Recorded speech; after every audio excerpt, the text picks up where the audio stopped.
नमस्कार सर। माननीय मुख्यमंत्री जी, राजस्थान लोक सेवा आयोग के द्वारा मुख्य परीक्षा की जो भर्ती आयोजित हो रही है सर, इसमें आयोग के द्वारा बहुत बड़ी गलती हुई है। सर, आपसे निवेदन है कि इस पर एक बार संज्ञान लें। जब से हमने सोचना समझना शुरू किया है सर, आपको इतना असंवेदनशील होते हुए हमने कभी नहीं देखा। ये पहली बार है कि आप किसी जायज मांग पर भी ध्यान नहीं दे रहे। आपको राजस्थान का जननायक कहा जाता है सर, आप राजस्थान के गांधी हैं। आपको इतना असंवेदनशील होते मैंने मेरे जीवन में अभी तक तो कभी नहीं देखा। या यूं हो सकता है कि सर आपको सही जानकारी आप तक नहीं पहुंचाई जा रही। मुझे ये कारण लगता है कि आपको शायद जो फीडबैक मिलता होगा वो किसी पूर्वाग्रह से ग्रसित होकर मिलता हो। सर, मुख्य परीक्षा का सिलेबस बदला गया, वो प्री के रिजल्ट के बाद बदला गया है।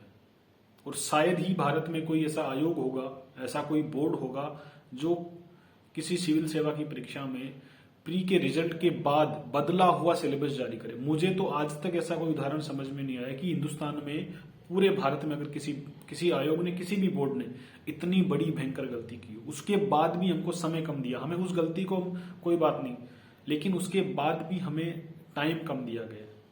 इस बात को आप समझे।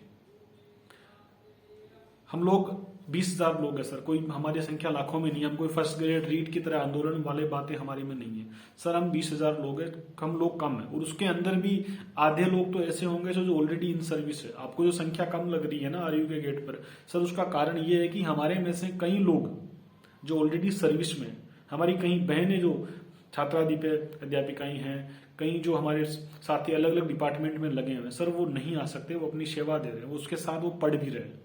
ये एग्जाम कोई वनडे एग्जाम नहीं है, कोई गोले भरने वाला एग्जाम नहीं है। ये लिखित एग्जाम है, इसमें लिखना पड़ता है।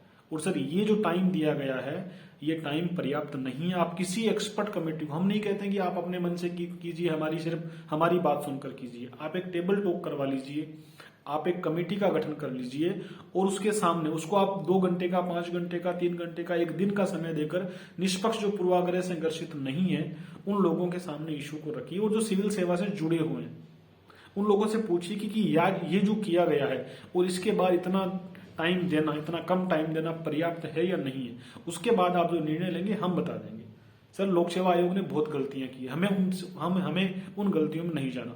हम हमारी बात आपको समझा रहे हैं कि ये गलत हुआ है, इस गलत पर आप संज्ञान लीजिए।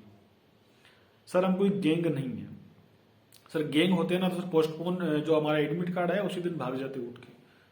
तो गैंगे भागती हमने देखा है इस तरह के आंदोलनों में, पहले भी हुए हैं आंदोलन। जो फर्जी आंदोलन थे उनकी बात भी आपने मांग ली थी, उन्होंने जो कहा उस बात को भी आपने मान लिया। लेकिन हम हमारी जायज मांग पर बैठे हुए हैं। कई लोग नहीं आ सकते धरने पर सर, कई लोगों की मजबूरी है। कोई ऑलरेडी सर्विस में है, वो अपनी पहचान उजागर नहीं, उसको डर होता है कि डिपार्टमेंट में कार्रवाई ना हो जाए।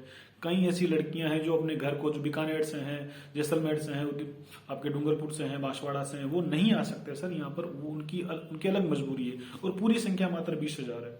और सर, एक और चीज, जब मामला ऑलरेडी कोर्ट के अंदर है, अभी सर 8 प्रश्नों पर आपके, कम से कम 8 प्रश्नों पर आपके रिट लगी हुई है। 3 प्रश्न तो ओपनली मार्केट में, मतलब कि अखबार के अंदर आपके आ रहे हैं कि वो गलत होने हैं, उनको रिवाइज करना पड़ेगा। ये एक सामान्य आदमी को उसकी बुद्धि है सर, कोर्ट तो उनको डिलीट करेगा ही करेगा। फिर ऐसी क्या जल्दी है, ऐसी क्या जल्दबाजी है कि एग्जाम को करवाना है। सर, एक फैक्टर नहीं है, चारों सर इसमें सामूहिक हित को आप समझिए और सामूहिक हित में आप निर्णय लीजिए ताकि इस एग्जाम को आगे बढ़ाया जाए। छात्र हित तो यही होगा सर, बाकी अहित होना है तय है। 25 तारीख को हमें भी, अगर आप पेपर कराओगे तो हमें भी मुंह लटका के जाना ही पड़ेगा, कोई ऑप्शन हमारे पास नहीं बचेगा। लेकिन अगर आप थोड़ी संवेदनशीलता दिखाएं तो सर इसमें न्याय हो सकता है, इस अन्याय से बचा जा सकता है।